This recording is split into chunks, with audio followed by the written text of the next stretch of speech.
तो ध्वनि में आएंगे तब देखेंगे। प्रकाश क्या है? प्रकाश भी ऊर्जा का एक रूप है जो हमें हमारी आंखों में किसी वस्तु को देखने के लिए संवेदना उत्पन्न करता है। जब प्रकाश किसी वस्तु से टकराता है, उसका परावर्तन हमारे आंखों पे आता है तो हम उस वस्तु को देख पाते हैं। अगर वो चीज़ नहीं आएगा तो हम लोग वस्तु को देख नहीं पाएंगे। इसी का एग्जाम्पल क्या हो जाता है? ब्लैक होल, कि उसके अंदर लाइट भी जाता तो वापस नहीं आ पाता, इसलिए हमको पता ही नहीं चलता क्या हो रहा है। ठीक है, तो वो हो गया प्रकाश, ये भी ऊर्जा का रूप है। रासायनिक ऊर्जा, रासायनिक ऊर्जा आप ऐसे समझिए बैटरी में रासायनिक अभिक्रिया हो रही है, केमिकल रिएक्शन, तब आप उसको टॉर्च में लगाते हैं तो आपको क्या मिलता है? लाइट मिलता है ना। या आप उसको वॉकमैन में लगाएंगे तो आपको ध्वनि मिल जाएगा गाना सुनने के लिए। या अगर आप उसको और कुछ छोटा पंखा जो एक आता है उसमें लगा दीजिएगा तो पंखा मिल जाएगा। विद्युत बनाना तो विद्युत मिलेगा। जैसे इन्वर्टर में जो बैटरी रहता है क्या हो रहा है? केमिकल रिएक्शन, उससे क्या मिल गया हम लोग को? विद्युत। तो वो हो गया रासायनिक। अच्छा, रासायनिक अभिक्रिया और एक कहाँ होगा? पेड़ पौधा प्रकाश का उपयोग करके क्या बना रहा है? रासायनिक अभिक्रिया, जिससे उसको ऊर्जा मिल रहा है, तो वो क्या हो गया? रासायनिक। फिर नाभिकीय ऊर्जा, नाभिकीय ऊर्जा जान रहे हैं, सूर्य में जो हो रहा क्या हो रहा? नाभिकीय अभिक्रिया हो रही है ना, संलयन हो रहा है। एटम बम जो बनेगा वो क्या होगा? नाभिकीय विखंडन। नाभिक को तोड़ के हम लोग छोटा छोटा नाभिक में बांट दे रहे हैं। उसके बाद नाभिकीय ऊर्जा का उपयोग कहाँ हो जा रहा है? विद्युत ऊर्जा में आजकल, न्यूक्लियर पावर प्लांट। उसके बाद उष्मा आप लोग भी जानते हैं, कोई चीज़ जल रहा है अगर उससे हमको गर्मी मिल रहा है तो वो क्या हो गया? उष्मा। सूर्य से क्या क्या आ रहा है? उष्मा भी आता है और प्रकाश, दो चीज़ आ रहा है। वहाँ रासायनिक अभिक्रिया और हम लोग को मिल क्या रहा है? प्रकाश और उष्मा। यहाँ आप कोयला जला दीजिए, देखिए अपने आप आपको गर्मी लगने लगेगा, क्योंकि उष्मा जो होता है वो तरंग रूप में पार होता है। और ऐसे भी तरंग वह माध्यम है जिससे ऊर्जा एक स्थान से दूसरा स्थान जाता है। तो तरंग उष्मा हम पे आया, गर्मी लगा तो हो गया। अब कोयला जल रहा है, वहाँ क्या हो रहा है? रासायनिक अभिक्रिया। वो रासायनिक अभिक्रिया के चलते क्या निकला? उष्मा हम लोग को लगा। या मोमबत्ती भी ले लीजिए तो देखिए थोड़ा गर्म लगता है। या आप पीला वाला जो बल्ब आता था पहले, उसमें देखिए गर्मी आपको लगेगा, इसमें थोड़ा कम लगता है। तो ये सब क्या हो गया? सब उष्मा का रूप। ये उष्मा हो गया। विद्युत ऊर्जा आप जान रहे हैं, जो बिजली पार हो रहा है, विद्युत ऊर्जा हो गया। सौर ऊर्जा क्या हो गया? सूर्य से आने वाली ऊर्जा का जो हम उपयोग करते हैं वो सौर ऊर्जा है। सौर ऊर्जा को विद्युत ऊर्जा में पलटने के लिए हम सिलिकॉन चिप्स का इस्तेमाल करते हैं, वो प्लेट बैठाते हैं जिससे वो डायरेक्ट उसमें बदलता है। या सौर ऊर्जा का एक बहुत अच्छा उदाहरण है, वो आप लोग सोलर कुकर देखे हैं या नाम सुने हैं? जहाँ सूर्य, या वो सोलर कुकर छोड़िए, आप एक ऐसा व्यवस्था कर दीजिए जहाँ कांच लगा दीजिए, सूर्य का रोशनी कांच में आया और कांच से देखिएगा एक जगह फोकस होता है, देखिए उससे कागज़ जलने लगता है। तो क्या हुआ? सूर्य का प्रकाश और उष्मा को हम एक जगह एकत्रित करके वहाँ पे उष्मा ऊर्जा पैदा कर दिए। वही चीज़ होता है सोलर कुकर में। सोलर कुकर में सूर्य का प्रकाश को एक जगह एकत्रित करके खाना पकाया जाता है, जिससे ईंधन की बचत होती है। तो ये क्या हो गया? सौर ऊर्जा का सारा उपयोग। फिर आ जाइए पवन ऊर्जा। पवन ऊर्जा क्या? पवन चल रहा है, पवन चक्की घुमाने के लिए हम उसका उपयोग करते हैं। वो पवन चक्की घुमा तो नीचे उसके साथ जुड़ा होता है टरबाइन, ये सब टरबाइन घूमने लगता है, वो हो गया। जल विद्युत ऊर्जा, अच्छा तो विद्युत में आ जाएगा लेकिन उपयोग उसका अलग होता है। ठीक है, तो अगर एग्जाम में आए ऊर्जा के बारे में बताए तो आप ऐसे लिख के 2-2, 4-4 लाइन इसको डिस्क्राइब कर सकते हैं, क्योंकि ये 10-12 को मिल जाएगा। तो आप सबको बड़ा बड़ा लिखने लगिए तो आपके पास समय नहीं मिलेगा। आप छोटा छोटा करके 4-4, 5-5 लाइन में उसको दिखाइए, देखिए 3-4 पेज भर जाएगा। उसके बाद आएगा मेन ये, इसको थोड़ा सा हम लोग डिस्क्राइब कर देंगे। ये अयांत्रिक समझ गए? जितना भी ऊर्जा का रूप है ये दोनों को छोड़ के सब क्या हो जाएगा? अयांत्रिक। और जितना जानते हैं आप सब लिख दीजिए, और सबका कोशिश कीजिएगा अगर डेफिनेशन भूले तो कम से कम उदाहरण जरूर लिख दीजिए। रासायनिक ऊर्जा, बैटरी का इस्तेमाल हम इसमें कर रहे होंगे। ठीक है, पौधे रासायनिक ऊर्जा के द्वारा अपना भोजन तैयार करते हैं, क्योंकि रासायनिक ही ना अभिक्रिया होती तब उनको रासायनिक ऊर्जा मिल रहा है, तो वो हो रहा है। सोचिए कितना ज़बरदस्त उनमें पावर है कि जल का अणु को तोड़ दे रहा है, H2O को, हाइड्रोजन अलग ऑक्सीजन अलग, इतना ज़बरदस्त पावर है। जबकि पानी को तोड़ा जा सकता है लेकिन इतना आसान नहीं है। 1200 डिग्री सेल्सियस ही सबसे ज़्यादा चाहिए तब पानी हम लोग तोड़ पाएंगे, तो नहीं तोड़ पाएंगे। ठीक है, तो वो इतना आसान नहीं है। तो ये सब का खाली उदाहरण भी याद रखिएगा तो बहुत अच्छा होगा कि एग्ज़ाम में आपको नंबर मिलने का चांस है। अगर डेफिनेशन भी भूल गए तो, और नहीं तो 2-2, 3-3 लाइन डिस्क्राइब कर दीजिए, क्लियर होगा। फिर आएंगे हम लोग इधर, ठीक है। इधर में लिखिए, पहला लिखिए गतिज ऊर्जा, छोड़िए स्थितिज ऊर्जा लिखिए, स्थितिज ऊर्जा। या तो आप नीचे लिखिए और नहीं तो 1 नंबर करके, यांत्रिक ऊर्जा में 1 नंबर करके लिखिएगा। लेकिन हाँ, एग्जाम में यही मत लिख दीजिएगा, जो मेंस दे रहे हैं यही मत लिख दीजिएगा, नहीं तो एक के पेज में समटा जाएगा, फिर कोई फ़ायदा नहीं होगा इतना पढ़ाने का। ऐसे आप चित्र ये बनाइए, फिर नेक्स्ट पेज में आप लिखिए अयांत्रिक ऊर्जा डैश देके निम्नलिखित है, लिखिए। ध्वनि ऊर्जा 2 लाइन लिखिए, प्रकाश ऊर्जा 2 लाइन लिखिए, ऐसे बढ़िए। फिर आइएगा यांत्रिक ऊर्जा। यांत्रिक ऊर्जा का 2 प्रकार है, पहला लिखिएगा स्थितिज ऊर्जा, फिर उसको डिस्क्राइब करके फिर सेकंड में लिखिएगा, तब आपका पेज भरेगा और कंटेंट भरेगा, नहीं तो एक पेज में समेटा जाएगा, कोई फ़ायदा नहीं होगा, ठीक है। लिखिए स्थितिज ऊर्जा।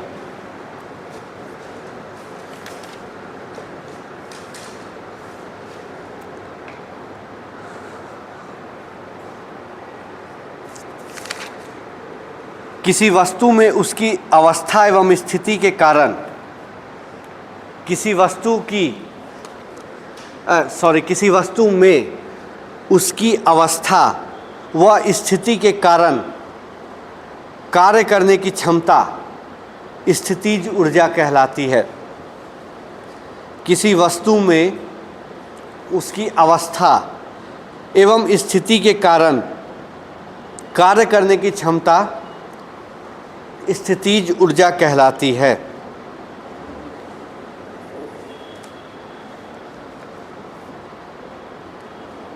ठीक है, यानी जब किसी वस्तु में उसका स्थिति के कारण ऊर्जा आएगा तो क्या कहलाएगा? स्थितिज ऊर्जा। जैसे देखिए, इसका हम पहले भी आप लोग को बताए हैं, अभी भी बताते हैं कि आप कहीं घूमने जाते हैं या जरा सा भी आपको अपना आसपास थोड़ा सा ऊंचा जगह मिलता है तो आप उसी पे खड़ा होते हैं ना। क्यों? वहाँ आपको अच्छा लगने लगता है। क्यों? आपका स्थिति बदल गया, उस कारण आप में ऊर्जा आ गया।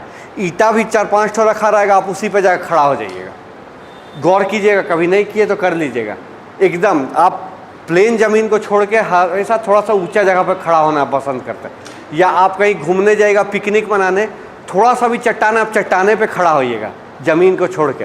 कारण आपका स्थिति में बदलाव हो गया, तो जैसे आप ऊपर गए आप में ऊर्जा में परिवर्तन हो गया, तो ऊर्जा मिला, आपको अच्छा लगेगा। जैसे आप खाना खा के आएंगे तो आपको अच्छा लगेगा। जिस देर आप नहीं खाइए आपको अच्छा नहीं लगेगा। क्यों? ऊर्जा की कमी हो रही है। आप खाना खा के आइए, देखिए ऊर्जा मिलेगा, एनर्जेटिक रहिएगा, अच्छा लगेगा। वही चीज़ वहाँ होता है। ज़रा सा आप ऊंचा जगह पे जाइएगा, आप वहीं पे खड़ा होइएगा, गौर कीजिएगा, और आपको अच्छा लगेगा, आपको वहाँ से हटने का मन नहीं करेगा। लेकिन ऊर्जा का परिवर्तन हो गया जगह के कारण, तो एक ये हो गया। दूसरा, ऊर्जा का स्थिति के कारण हम लोग पानी का टंकी कहाँ लगाते हैं? ऊपर। पानी का टंकी ऊंचाई पे रखा जाता है ताकि जो पानी जमा हुआ उसमें संचित ऊर्जा, यानी स्थिति के कारण उसमें ऊर्जा मिला। वही ऊर्जा आप जब नीचे नल खोलिएगा तो बहुत स्पीडली आ जाता है पानी, क्योंकि उस स्थिति के कारण क्या हो गया, उसमें पानी में ऊर्जा मिल गया। ऊर्जा मिल गया तो बहुत तेज़ गति कर दिया, इसी कारण। दूसरा है, आप यहाँ पर ही पानी रखिएगा, नल चलाएगा, आएगा लेकिन कम, ऊपर से बहुत तेज़, तो स्थिति के कारण हो गया। जो डैम बनता है खास करके विद्युत उत्पन्न करने के लिए, उसमें देखिए डैम ऊंचा जगह पर बनाया जाता ताकि पानी तुरंत नीचे आ जाए, और यहाँ से रहेगा तो आने में समय लग जाएगा। तो स्थिति के कारण जब भी किसी वस्तु में ऊर्जा होगा उसको क्या बोलेंगे? स्थितिज ऊर्जा। स्थितिज ऊर्जा यानी पोटेंशियल एनर्जी। ठीक है, लिखिए आगे, पोटेंशियल एनर्जी बराबर स्थितिज ऊर्जा बराबर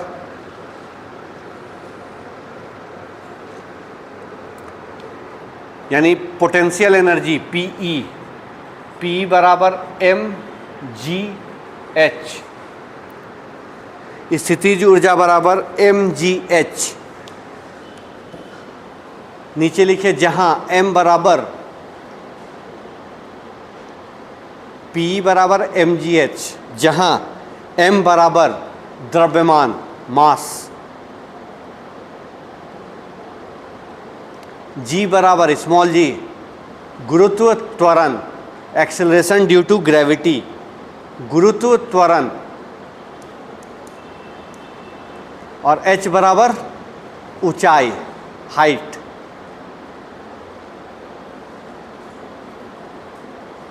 ठीक है, तो जब भी आपका स्थिति के कारण ऊर्जा मिलता है वो क्या होता है, स्थितिज ऊर्जा, और नहीं तो फिर वो काम वैसा नहीं कर पाएगा। आप पानी को नीचे रख दीजिए तो भी काम होगा, लेकिन बहुत कम मात्रा में, वही ऊपर है तो बहुत तेज मात्रा में होता है। ठीक है, अब नीचे लिखिए स्थितिज ऊर्जा के उदाहरण। स्थितिज ऊर्जा के उदाहरण,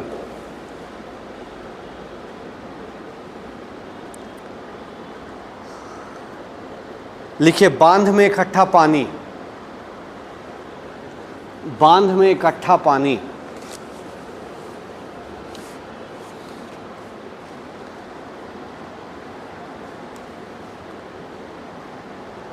अगला उदाहरण तनी हुई स्प्रिंग। तनी हुई स्प्रिंग, तनी हुई स्प्रिंग।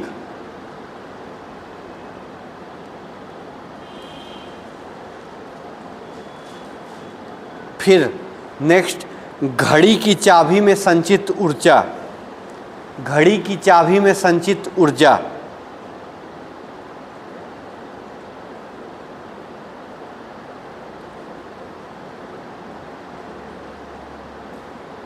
ठीक है।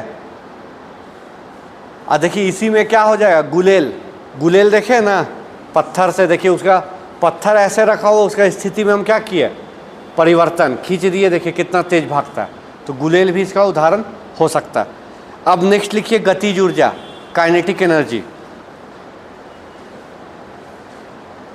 गतिज ऊर्जा, काइनेटिक एनर्जी।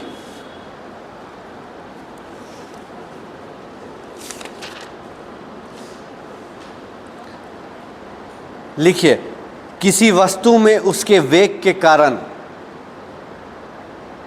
किसी वस्तु में उसके वेग के कारण कार्य करने की क्षमता,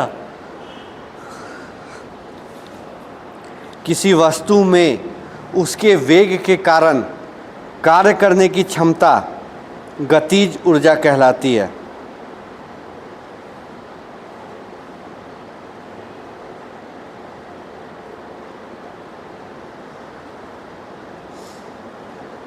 ठीक है, या इसको कैसे बोल सकते हैं, किसी वस्तु में उसकी गति के कारण कार्य करने की क्षमता गतिज ऊर्जा कहलाती है, या किसी वस्तु में उसकी गति के कारण कार्य करने की क्षमता गतिज ऊर्जा कहलाती है।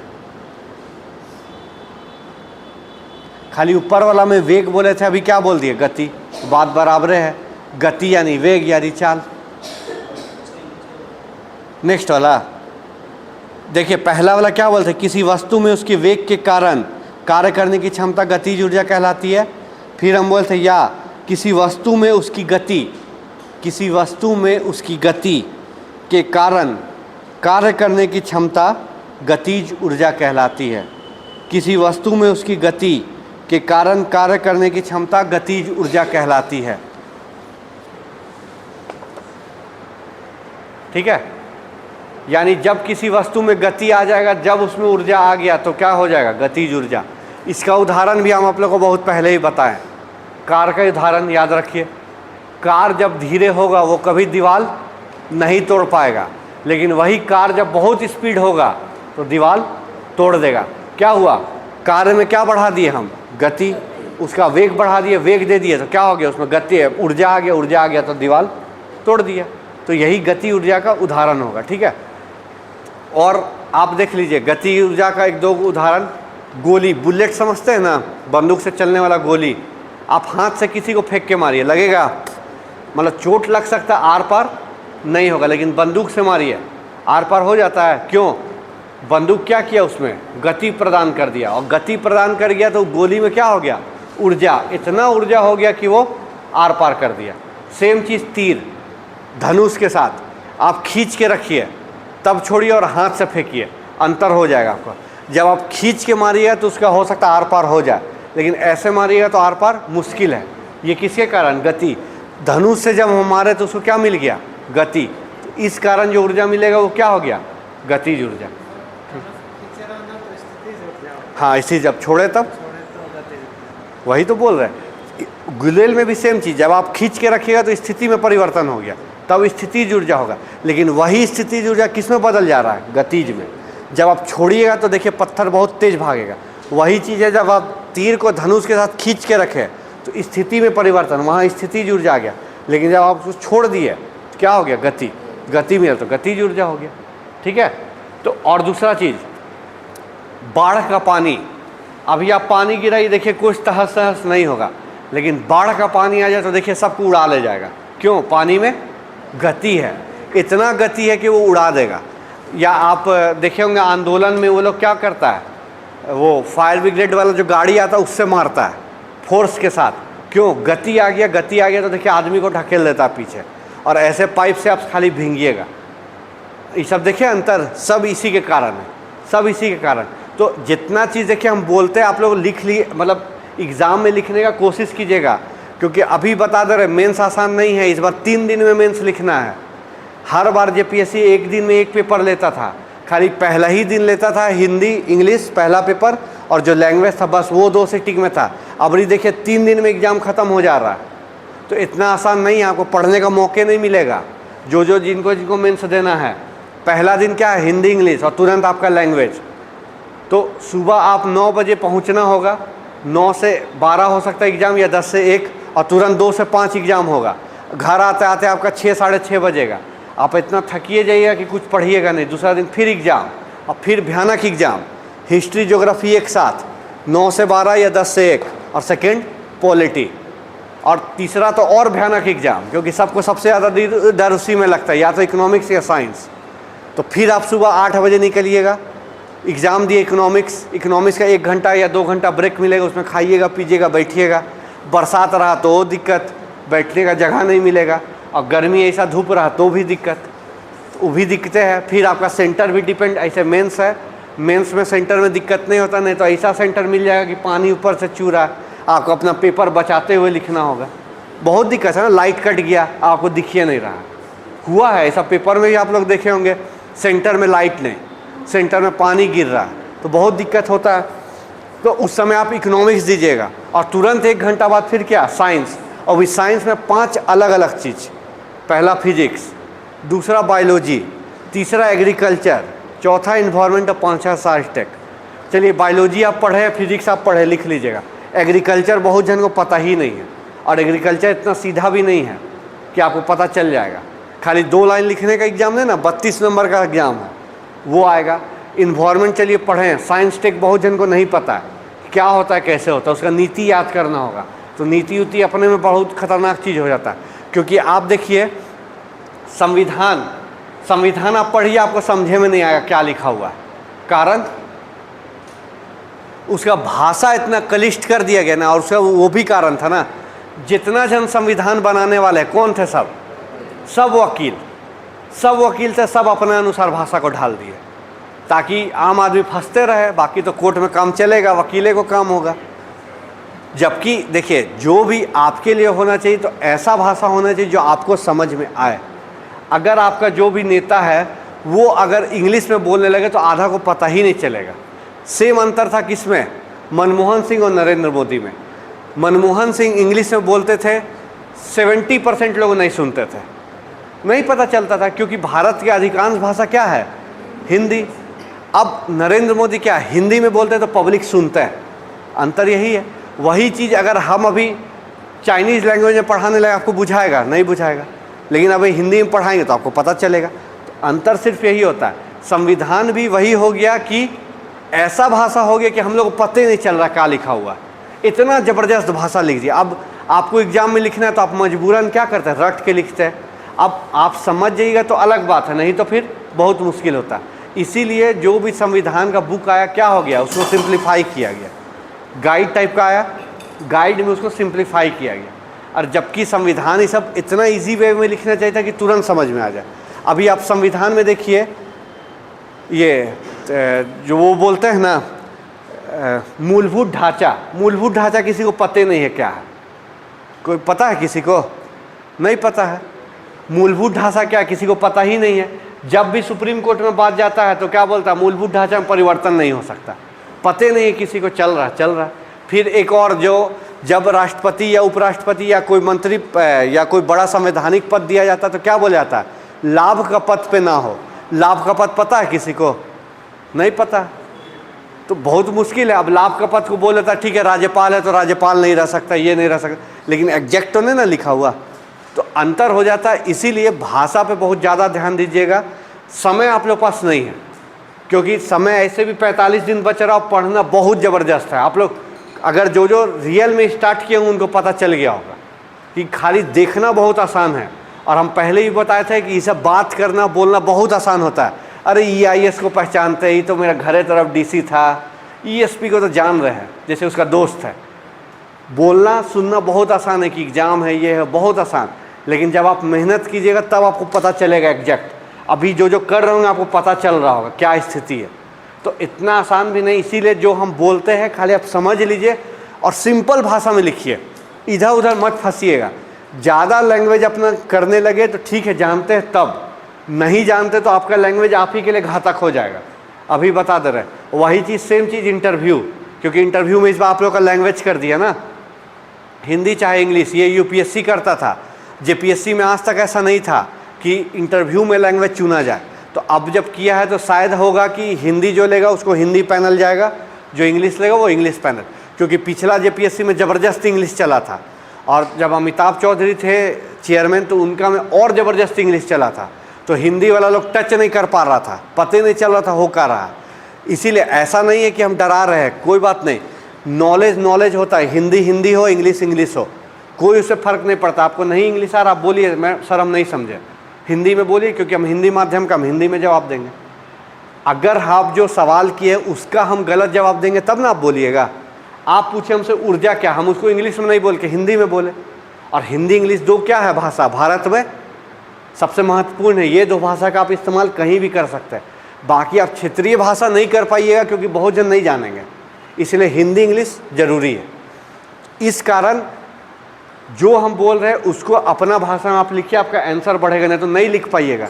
एकदम सही बोल रहे, प्रैक्टिकल एक्सपीरियंस है, नहीं लिख पाइएगा। देख के बहुत आसान लगेगा आपको, कर देंगे, लेकिन जब जाइएगा ना लिखने, एक पेज के बाद हाथ लॉक हो जाएगा, पता नहीं चलेगा अब लिखे क्या। फिर जब लिखना स्टार्ट कीजिएगा तो क्या होगा ना, एक ही चीज़ रिपीट होने लगेगा।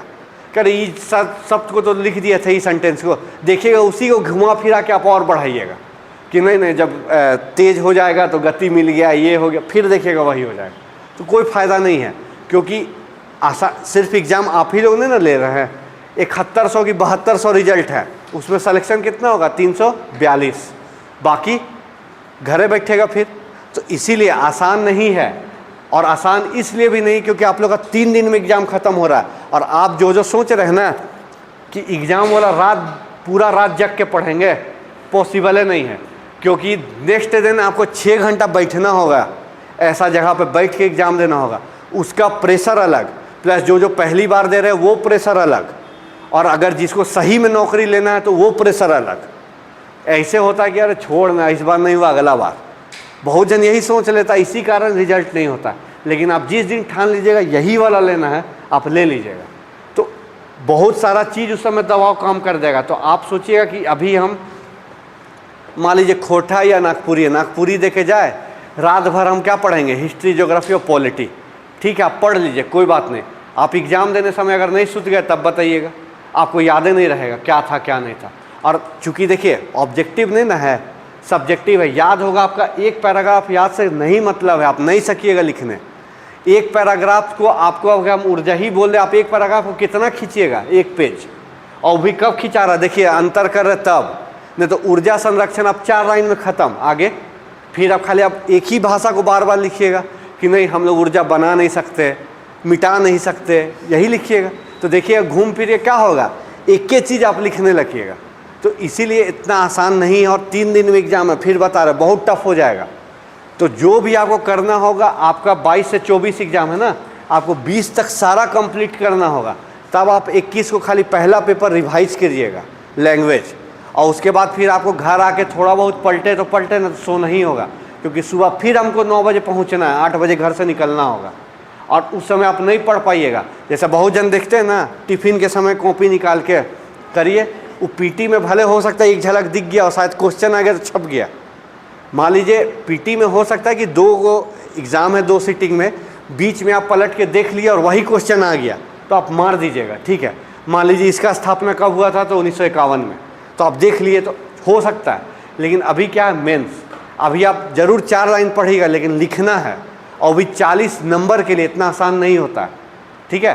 तो इसको ध्यान रखिएगा, जो भी आपको करना होगा पहले तक कंप्लीट करना होगा, रात में नहीं पढ़ पाता। हाँ, लेकिन अगर आप में स्टेमिना है कि 6 दिन हम जग सकते हैं तब कर दीजिएगा, लेकिन हमको नहीं लगता 1 दिन के बाद कोई सकता है।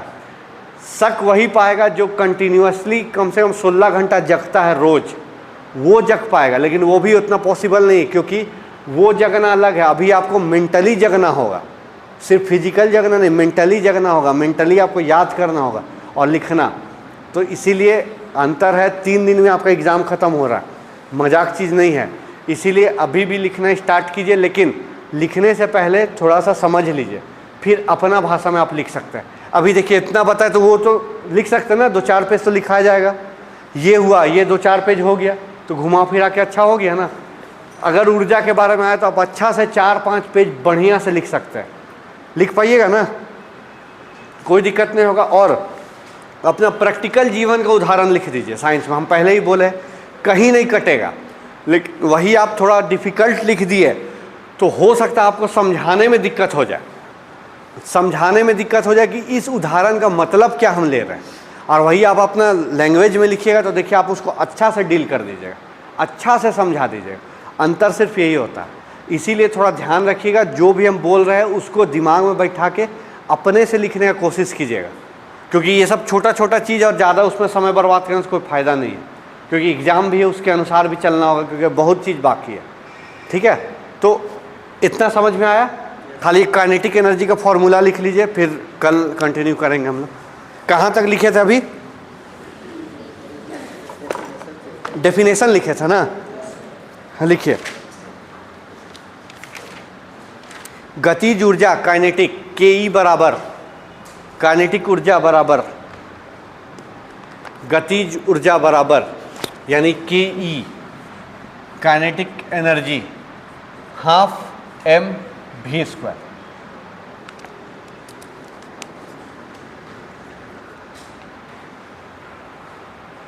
लिखिएगा, जहां जहां m बराबर द्रव्यमान, जहां m बराबर द्रव्यमान और v बराबर वेग, ठीक है। m बराबर द्रव्यमान, v बराबर वेग, ठीक है ना। नीचे लिख लीजिए गतिज ऊर्जा के उदाहरण, गतिज ऊर्जा के उदाहरण, गतिज ऊर्जा के उदाहरण, बंदूक से निकली हुई गोली, बंदूक से निकली हुई गोली, ठीक है। दूसरा गतिशील हवा, गतिशील हवा, क्योंकि जब आप पवन चक्की लगाइएगा तो वो कब काम करेगा? जब उसमें स्पीड होगा तब वो घूमेगा, नहीं तो नहीं घूम पाएगा। इसीलिए गतिशील हवा। तो गतिशील हवा क्या करता है? देखते हैं, बहुत चीज़ उड़ा देता है। क्यों? उसमें गति के कारण ऊर्जा मिल गया। फिर लिखिए झरने से गिरता पानी, झरने से गिरता पानी, झरना से पानी गिर रहा है तो क्या मिल गया उसको? गति, गति मिला तो वो बहुत ज़्यादा पावरफुल हो जाता है, ठीक है। ठीक है, इतना काफ़ी उदाहरण। तो ये चीज़ ध्यान रखिएगा कि क्या है क्या नहीं है। और सबसे मेन चीज़, सवाल क्या आ रहा आप लिख क्या रहा है। हम पहले ही बोले सिर्फ अंदाजी लिखने से नहीं होगा। अभी जैसे हम जहाँ क्लास एक बार ले रहे थे तो वहाँ क्या है, सबसे आखिरी वाला जो टॉपिक है ध्वनि, ध्वनि से सवाल था। वो हमसे चेक कराने लगा, पता क्या लिखा हुआ था? खाली तरंग लिखा हुआ था। अरे तरंग, वेव अपने में बहुत बड़ा चीज़ है, ध्वनि उसका एक छोटा सा पार्ट है। अभी जब प्रकाश हम बताएंगे जब उसमें, तब आपको पता चलेगा। अभी आपको प्रकाश लग रहा बहुत बड़ा चीज़ है, लेकिन वो EM वेव, इलेक्ट्रोमैग्नेटिक वेव, विद्युत चुंबकीय का एक पार्ट है, उसको पढ़ना रहता। चूँकि प्रकाश सब जान रहे इसीलिए सब हीरो बन जाते हैं, तरंग में नहीं घुसते। तो ये चीज़ नहीं होना चाहिए। जो सवाल पूछा गया है उस सवाल के अकॉर्डिंग आपको लिखना होगा, ठीक है। और पहले ही पता है कि टाइम का रूटीन, उसको देख लीजिए, उसी अनुसार कीजिए ना तो बहुत दिक्कत होगा। यूपीएससी में होता है 2-2 सिटिंग में एग्ज़ाम, और वहाँ टाइम लिमिट और शब्द लिमिट होता है। 20 नंबर 12 नंबर का क्वेश्चन, तो 200 शब्द में आप समेट दीजिएगा। 200 शब्द में आप लिख पाइएगा तब जब आपको पता हो, वो भी डायरेक्ट क्वेश्चन वहाँ नहीं आता, वहाँ घुमा फिरा के आएगा। तो आपको क्या लगता है कि जो यूपीएससी पास करता है वो रात भर पढ़ता है? पहले से उन लोगों के पास पता तब वो, हाँ उस दिन पलटी अलग बात है। आप लोग जो ग्रेजुएशन में कर चुके हैं या मास्टर्स में कि एक रात पहले पढ़े, जाके एग्ज़ाम दे दिए, 75% डिस्टिंक्शन से पास हुए, हुआ होगा बहुत जन। लेकिन ये डिस्टिंक्शन का एग्ज़ाम नहीं ना है। आप पता चला 75% नंबर भी ले आए, कट ऑफ चल गया 85%, आप तो बाहर हो गए। यहाँ आपको रिजल्ट थोड़ी मतलब, यहाँ आपको नौकरी लेना है, और भी नौकरी में भी जो आपको पसंदीदा पोस्ट चाहिए उसके लिए और टॉप करना होगा। वर्दी पहनना है तो वर्दी के लिए वैसा रैंक लाना होगा, नहीं मिलेगा, फिर आखिरी वाला सब मिलने लगेगा। तो इसीलिए यहाँ सिर्फ पास करना मुद्दा नहीं, यहाँ आपको नौकरी लेना है। नौकरी लेने के लिए आप सोचिएगा एक रात पढ़ ले, ठीक है आप लिख दीजिएगा, आप हो सकता 60% नंबर भी ले आए, लेकिन क्या गारंटी आप मेरिट में आ जाइएगा? मेरिट में तो 342 से आएगा, और भी 342 में जो टॉप पोजीशन पर रहेगा, जो अपना प्रेफरेंस टॉप डालेगा उसी को ना मिलेगा, BDO CO DSP। बाकी तो जो नहीं डाला उसको नीचे मिलते जाएगा। तो उस सोच के अनुसार अपने आप को डेवलप कीजिए, नहीं तो कोई फ़ायदा नहीं है। तो अभी बता दे रहे, पढ़ने के लिए बुक रखा हुआ है, पढ़ लीजिए। एक दिन आप एक टॉपिक में 5-5 घंटा लगाइए, कुछ नहीं हासिल होगा अगर वो एग्जाम में क्वेश्चन नहीं आया तब। इसीलिए आपको कम से कम 75% सिलेबस देख के जाना होगा। एक को इसीलिए ना हम साइंस में क्या बोले, ठीक है आप 4 टॉपिक मत देखिए, जो 4 गो है 3 करके जाइए लेकिन बढ़िया से। और वो भी 3 इसलिए बोले हैं क्योंकि किस्मत का खेल है। आप पढ़ के गए मान लीजिए यूनिट सिस्टम यानी मात्रक वाला पहला, और दूसरा वाला मैकेनिक्स पढ़ के गए, ये दोनों से आया ही नहीं, और आ गया किससे? सोलर सिस्टम से और साउंड से, आप तो फंस गए। इसीलिए कम से कम 3 पढ़ के जाइए तो एक जरूर भिड़ जाएगा, एक वो पक्का भिड़ जाएगा।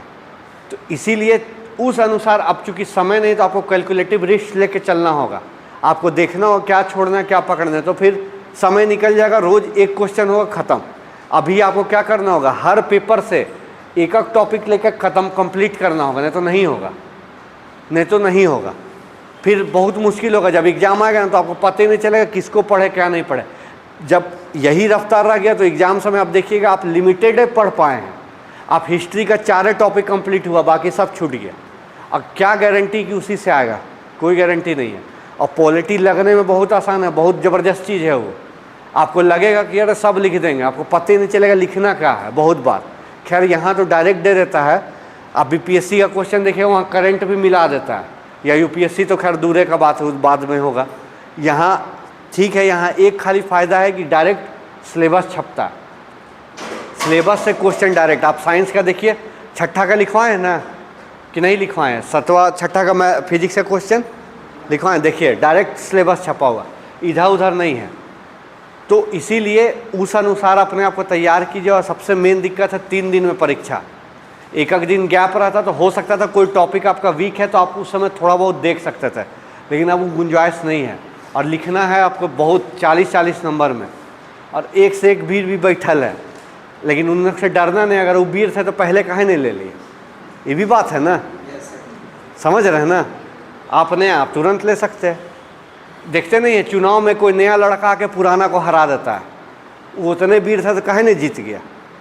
तो इसीलिए वैसा नहीं डरना, लेकिन इतना लाइटली नहीं लेना। हम खाली यही बोलना चाह रहे हैं, लाइटली जहाँ लिए फिर गेम से बाहर हो जाइएगा सीधा। देखिए जो PT में थोड़ा सा भी अगर स्लैक्सनेस दिखाए होंगे, देखिए बाहर हो गए, 1 नंबर 2 नंबर 5 कितना से भी कह रही तो जानवे करते हैं, नहीं ना बना। अब पहला पेपर में और नहीं बना होगा, जैसा क्वेश्चन इस बार मिल गया था। वो तो झारखंड का अधिकतर को हम देखें, झारखंड में 70-72 ले आए हैं, इधर 50 में अटके हैं सब। तो कारण था क्योंकि क्वेश्चन बहुत क्या हो गया स्टैंडर्ड। इसी कारण थोड़ा सा अपने आप को उस अनुसार ढालिए और स्टार्ट कर दीजिए, ठीक है। कल आते तो कल फिर आगे बढ़ेंगे, कल हम लोग सोलर सिस्टम घुस जाएंगे, ठीक है। ये ख़त्म है, खाली हम ऊर्जा का रूपांतरण बताएंगे, वो आप ऐड करिएगा इसमें और फिर आगे बढ़ेंगे हम लोग।